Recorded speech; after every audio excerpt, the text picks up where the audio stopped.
Imagine a 7-month-old baby vanishing without a trace. No signs, no answers, only questions.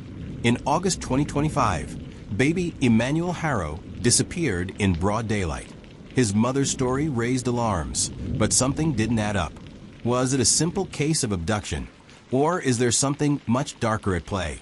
What happened to baby Emmanuel? Stay with me as we dive deep into the mystery that has left an entire community haunted and desperate for answers. Trust me, you won't want to miss the twists and shocking turns this story takes. Let's uncover the truth together.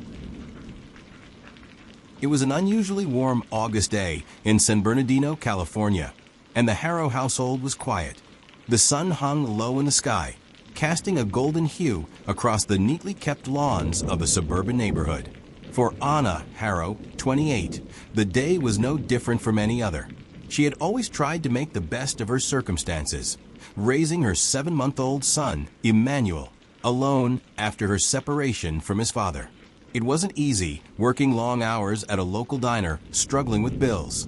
But Emmanuel was her world, her reason for everything. On this particular day, Anna stepped into her modest home to grab a bottle for her baby, leaving Emmanuel in his playpen outside on the front porch. She glanced over her shoulder before entering the house, watching him giggle as he played with his favorite toy, a small plastic rattle that clinked as it bounced off the ground. He was laughing, and the sound filled her heart with warmth. Anna was gone for only a few minutes, but when she returned, her baby was gone. The rattle was still on the porch, but there was no sign of Emmanuel. Panic surged in her chest, suffocating her as she called his name over and over. No response. She rushed around the house, looking under the porch, behind bushes, and into the yard. But he was nowhere. A cold dread settled over her as she dialed 911. "My baby's gone," Anna's voice cracked, barely a whisper, as she gave the operator the details. In the back of her mind, she could still hear his giggles, like a distant echo. Police arrived within minutes, setting up a perimeter around the neighborhood. The first responders combed the area, knocking on doors, asking questions. Anna's hands shook as she explained her story repeatedly. "I went inside just for a moment. He was here. He was here just a minute ago," she repeated. Her words felt rehearsed, like she was trying to convince herself as much as anyone else. Was that panic in her eyes, or was it something else?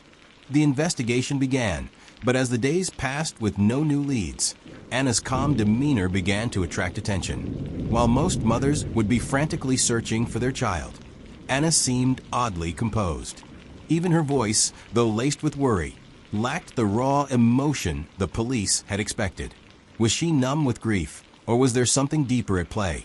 At first, Anna insisted that she had seen a strange car parked near the house before she entered to get the bottle for Emmanuel.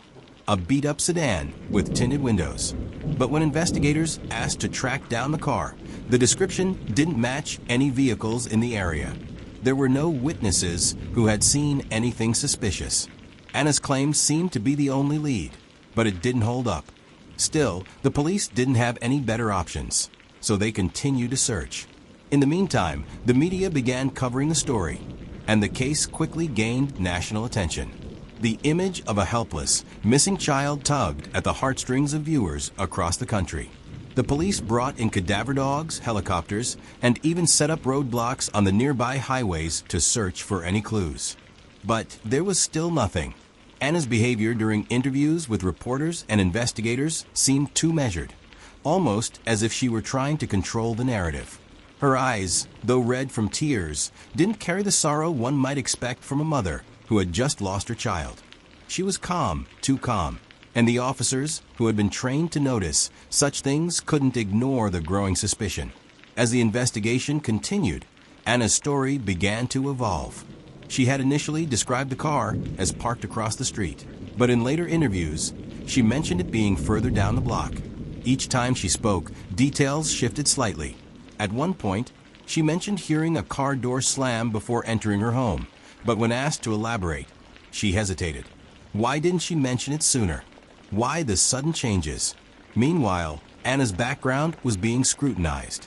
Her family members, friends, and ex-partners were interviewed, And it didn't take long for disturbing information to surface. Anna's past was far from perfect. She had been in abusive relationships, struggled financially, and even had a history of neglect, with Child Protective Services making visits in the past. The more the authorities dug into Anna's past, the more unsettling the discoveries became. It wasn't just the small inconsistencies in her statements. It was her life history that raised alarm bells. Anna had been married before. Her first husband had been abusive, and after a long legal battle, she had finally left him. But there was more. Anna had recently been involved with another man, a known criminal. Though she had insisted he was not involved in her son's disappearance, investigators discovered that the man had connections to several individuals suspected of trafficking children. It was a shocking revelation, one that the police couldn't ignore. Anna had also been to the police before.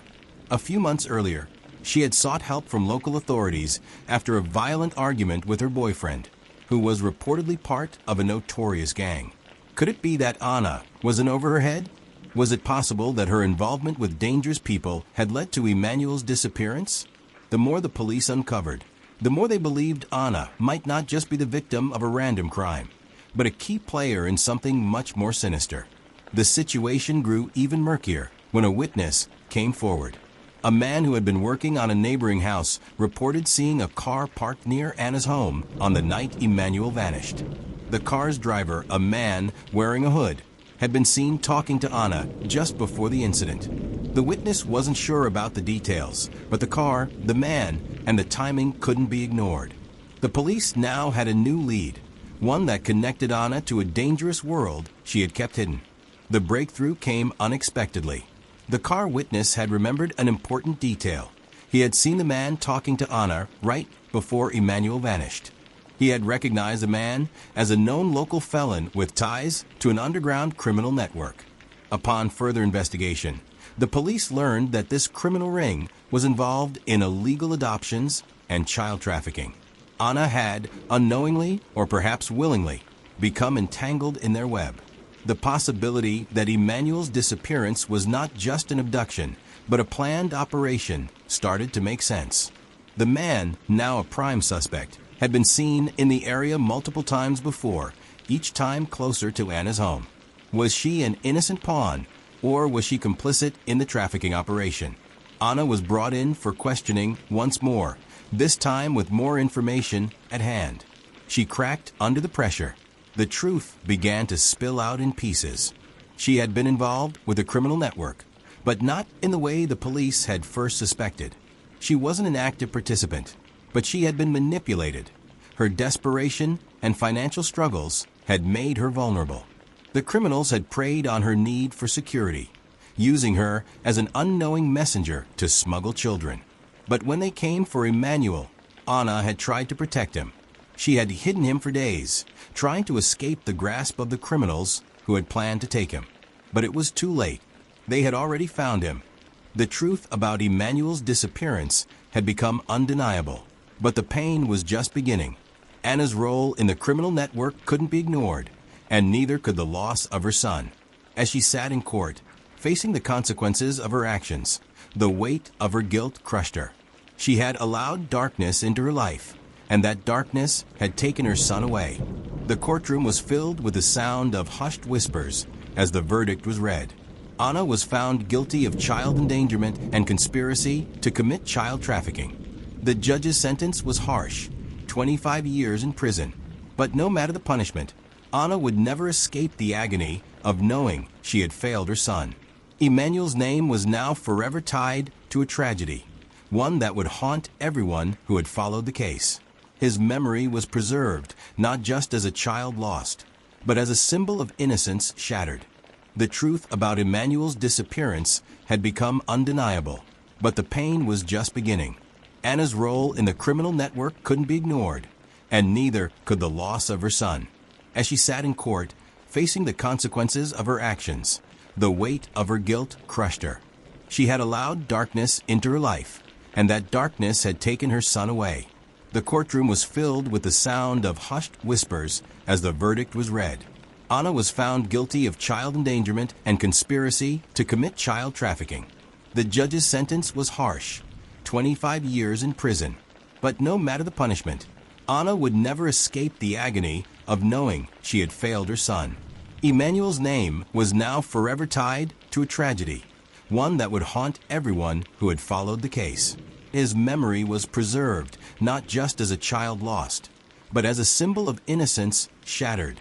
For more true crime stories and shocking cases like this, don't forget to like, comment, and subscribe to stay updated. Every subscribe helps us share the truth behind these heartbreaking stories. Your support makes a difference.